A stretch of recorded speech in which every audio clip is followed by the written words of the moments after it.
मित्रांनो, कपाशीच्या प्लॉटमध्ये आपल्याला परीक्षण करत राहणं सतत आवश्यक आहे. आता पहा, हे पान मला असं वाटलं की याला लीफ कर्ल झाला आहे का, पण नाही. हे पान समोरून आणि मागून पहा निरोगी पान आहे. हे नवीन पान असल्यामुळे थोडंसं याला चुरडा पडलेला आहे. पण याच्या बाजूच्या पानावर पहा मित्रांनो, तुम्हाला दिसत असेल की बारीक बारीक स्पॉट्स या ठिकाणी झालेले आहेत याच्यावर. म्हणजे जर कुठला तरी आता प्रादुर्भाव झालेला आहे. मागून मला पांढरी माशीसारखे किडे दिसतात आहेत, बारीक बारीक, फार बारीक किडे आहेत. आता ही योग्य वेळ आहे मित्रांनो याच्यावर फवारा घ्यायची. हे पहा, या शेजारच्या पराठीवर सुद्धा हे झाड दिसतं आहे, सॉरी हे पान दिसतं आहे. याच्यावर पण काही प्रादुर्भाव झाला असं मला दिसतो आहे. काही पानांवर जास्ती प्रादुर्भाव दिसतो आहे. या पानावर जास्ती प्रादुर्भाव आहे. याच्या मागून सुद्धा अंडे वगैरे दिलेले असतात. हे पहा, हे सर्व अंडे दिलेले आहेत. आता याच्यावर एक अर्जंटमध्ये मोनोचा फवारा किंवा प्रोफेसचा फवारा किंवा त्याहीपेक्षा पॉवरफुल औषधाचा एखादा फवारा घ्यायची गरज आहे.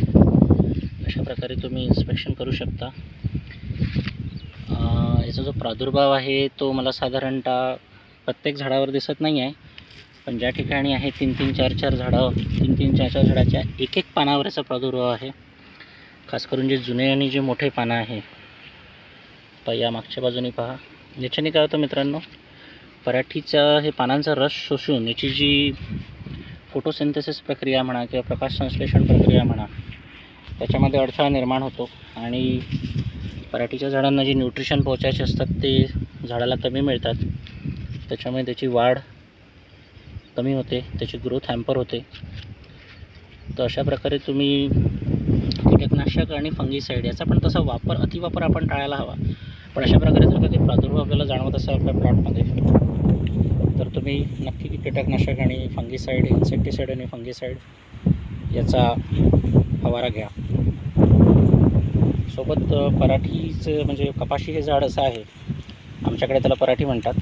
कपाशी हे झाड असं आहे की हे फॉलियर फीडिंग म्हणजे पानातून हे अन्नद्रव्य शोषतं. म्हणून तुम्ही वरखताचा वापर पण याच्यामध्ये 19-19-19चा प्रत्येक टाकीमागे 100 ग्रॅमचा प्रमाणे फवारणीमध्ये मिक्स करू शकता. त्याला इंग्लिशमध्ये फॉलियर फीडिंग असं म्हणतात. तर कपाशीचं झाड फॉलियर फीडिंग करत असल्याकारणाने आपण वरखताचा वापर पण फवाऱ्यात करायला हवा.